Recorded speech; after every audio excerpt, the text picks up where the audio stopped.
Hello, my name is Ajit. Today I would like to talk about the topic disruptive innovation.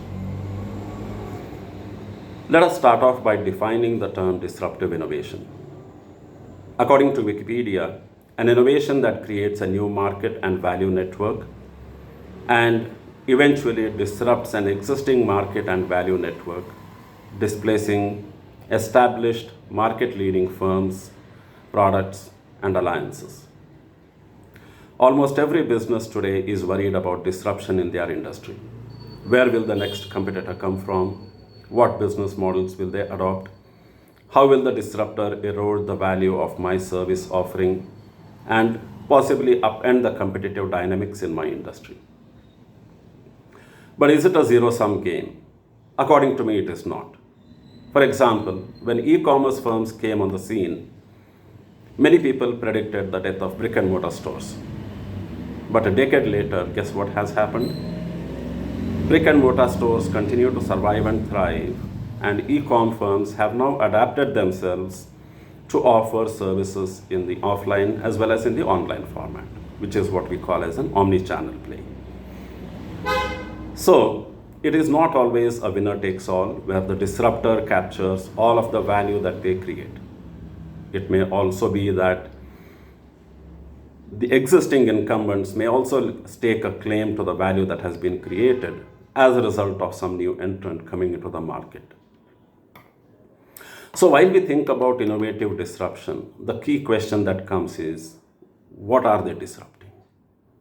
While disruption has become a fact of life in the business world, it does not help about worrying who might be disrupting your business, because there are far too many of them, and it is difficult to find out who that person is, where they are, what are they thinking about, and how are they changing the dynamics in the industry, until at some point of time they burst onto the scene and then we begin to realize.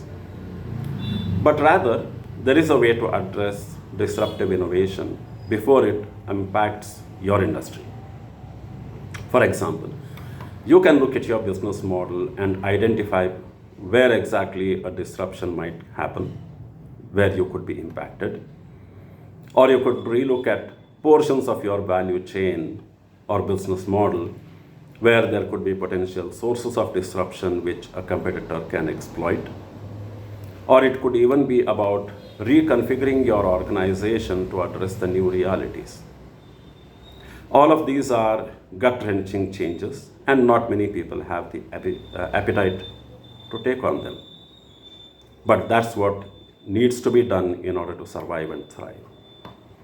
What are the tools we have at our disposal to address disruptive innovation?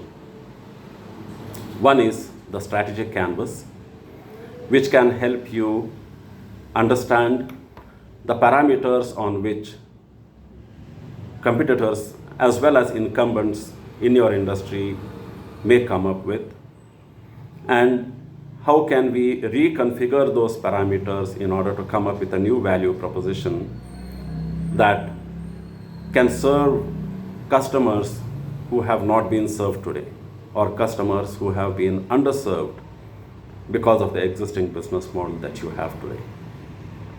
Now, it definitely has to be tested, because you have to make sure that there is a sizable customer base that can be addressed by reconfiguring your business model or your business value chain.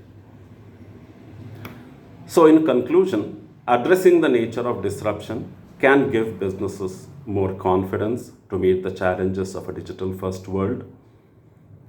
Business cycles go through periodic upheavals, sometimes driven by technology or other factors at different times. Sometimes it could be customer demographics, it could be customer preferences. Ultimately, the key to success is adaptability.